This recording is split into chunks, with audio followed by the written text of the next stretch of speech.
Securities Editor Manoj Gupta. After nearly 4 years, remember, India has made a significant return to Afghanistan by re-establishing its full-fledged embassy in Kabul. This is a move that is far more than just diplomatically symbolic. The appointment of Karan Yadav as Charge d'Affaires is the first formal step in rebuilding India's deep-rooted influence across Afghanistan. Yadav, who has already been heading the technical mission in Kabul for the past 18 months, will now take on an expanded role.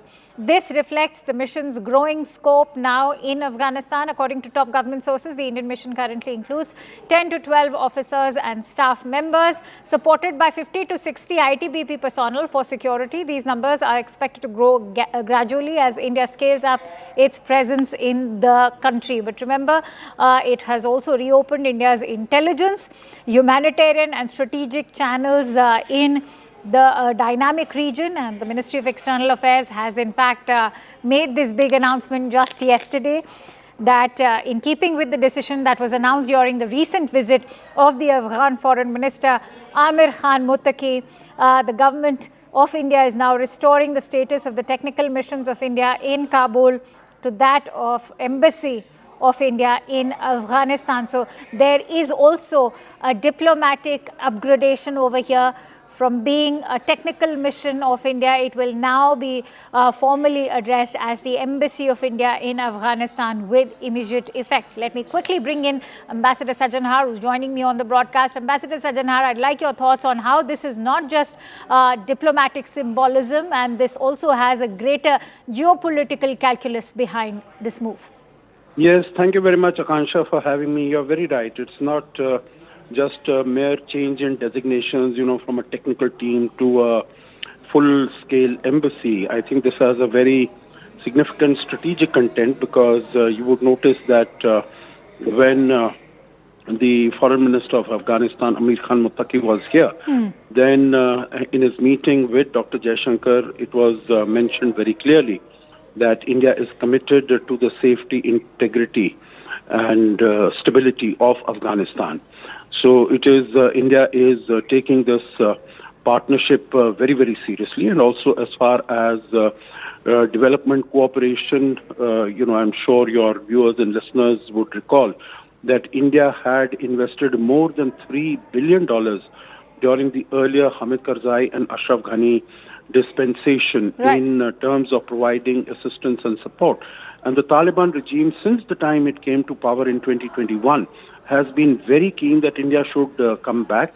And after they've come to power, they have not done anything, they have not said anything against India. On the contrary, when Pahalgam took place, the Afghan government in Kabul was one of the first ones to say that it was Pakistan that was involved in this, because they also have an experience that, these terrorist attacks are coming from Pakistan, even as far as Afghanistan is concerned. As far as ISIS is concerned, Pakistan supports that to carry out actions in Afghanistan. In fact, Ambassador, the joint statement that was shared after the Afghan Foreign Minister paid a visit to India, that also had a condemnation for the Pahalgam terror attack. There were also assurances given that they will not allow use of Afghan soil for any terror activities against India. So, first of all, to bring your attention back to the ongoing conflict between Pakistan and Afghanistan, of course, Pakistan continues to blame India,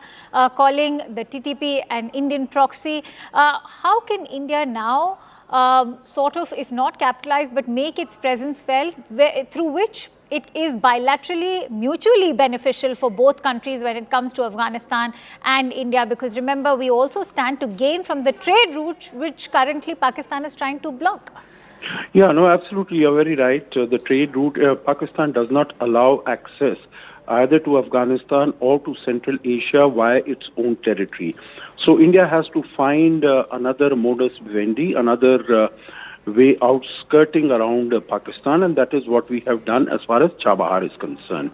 Now, Chabahar suffers from some problems because of the sanctions on Iran by the United States, but that is a different matter. We will have a look at it. But then we have the International North-South Transport Corridor, which takes us to Afghanistan. And you would remember that during the Ghani period and even after Taliban came, During Ghani period, we gave as grant 70,000 tons of wheat to the Afghan people, and after the Taliban came, 50,000 tons of wheat.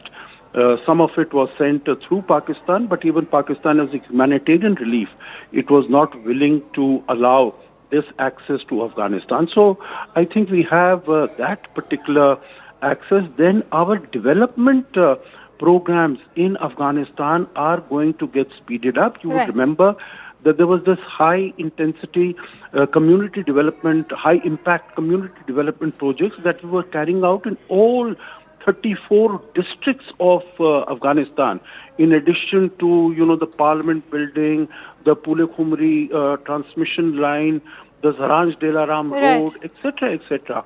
So I think it is going to be hugely beneficial as far as Afghanistan is concerned in terms of its development, but also in terms of security. It wants to get its pilots trained. It wants to get its armed personnel trained. I think there is no better place than India for this training to take place. All right, we'll have to see how this now shapes up India's own strategic interests also. Many thanks to you, Ambassador Sajanhar, for joining in on CNN News 18.